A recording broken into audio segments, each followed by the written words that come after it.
मैंने सीधे से कहा कि ये गेंद उछालो गेम तो आज करना ही नहीं है ना। आज सीधे हमें बेटियों की सुरक्षा की बात करनी है। आप एलजी साहब को कटघरे में ले आते हैं, आप कह रहे हैं मंत्रियों को सुरक्षा मिल रही है, ये बात करनी नहीं है ना हमको आज। तो किससे सवाल करनी है?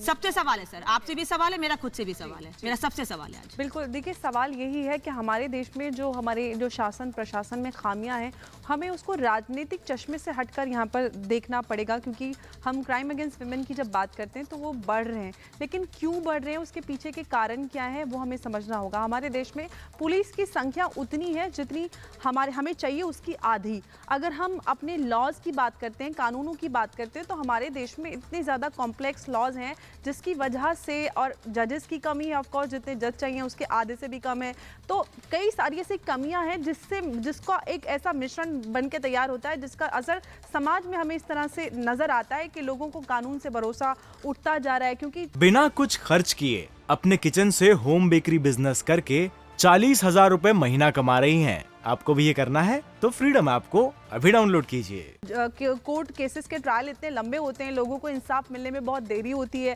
कानून से विश्वास उठता जा रहा है, कहीं ना कहीं जो लोग बच जाते हैं, तो इस तरह के जो विक्टिम्स होते हैं उनको लगता है कि हमें इंसाफ तो मिलने से रहा, तो हम खुद ही अपने केस का फैसला कर लेते हैं। तो ऐसे में बहुत ज़रूरी है कि हमें अपने देश के हिसाब से, जो हमारे देश की ज़रूरत है, वैसी कानून व्यवस्था हो, वैसे कानून बने, पुलिस जितनी चाहिए, फोर्स उतनी होनी चाहिए, जजेस का अपॉइंटमेंट हो, तो लॉ एंड ऑर्डर सिचुएशन को ठीक करने के लिए हमें ये सारी चीजें करनी होंगी। पूरे सिस्टम को, जो हमारा पूरा ये कानून का पूरा ये सिस्टम है, उसको ठीक करने के लिए ये सारी चीजें, उस पर राजनीति नहीं करनी चाहिए। लेकिन हम अब जब बात करते हैं, अगर दिल्ली केस की बात करते हैं, अंजलि की बात करते हैं, या ये जो भजनपुरा में हुआ है, भजनपुरा में जो हुआ तो वो उसके ऊपर जो गुजरी, उसके फलस्वरूप उसने ये सब किया। लेकिन अंजलि के साथ जो पुलिस ने हुआ, उसको बहुत जल्दी उन्होंने जो जल्दबाजी में बयान दिया, वो मुझे लगता है कि पुलिस को ऐसे बचना चाहिए। और पुलिस को तो किसी भी तरह के इनिशियल स्टेज पे जब किसी भी केस का मीडिया ट्रायल होना शुरू हो जाता है, मीडिया में बहुत ज्यादा वो हाईलाइट हो जाता है, तो ऐसे केसेस पे तो किसी भी तरह का बयान नहीं देना चाहिए। और आज जब बात हो रही है कि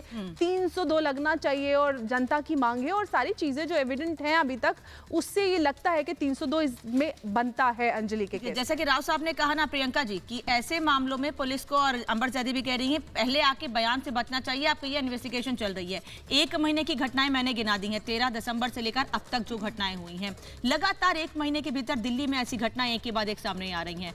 सुरक्षित हैं बेटियां दिल्ली में, राजधानी में? जी नहीं, देखिए सुरक्षित तो बिल्कुल नहीं है। जिस तरह से इंसिडेंट सामने आ रहे हैं एसिड अटैक से लेकर के, और आप ये देखिए कि एसिड अटैक, जब एसिड बैन है और वो आम आपको कहीं भी मिल जाएगा, ऑनलाइन आपको इजीली अवेलेबल है, लड़की पिस्टल लेकर के खुलेआम गोलियां चला रही है, कहाँ से ये सब चीज़ें आ रही हैं। और दूसरा, लड़की की मानसिकता, मतलब आप ये देखिए कि उसकी क्या उसके ऊपर गुजरी होगी, क्योंकि जब इस तरह के केसेस होते हैं, जब बलात्कार होते हैं, तो सिर्फ शारीरिक प्रताड़ना नहीं होती है, ये मानसिक और सामाजिक भी होती है। आज हमारे समाज के अंदर जब भी लड़की के साथ कुछ होता है तो उसको एक्सेप्ट नहीं करते हैं, सबसे पहले उसका कैरेक्टर असैसिनेशन किया जाता है।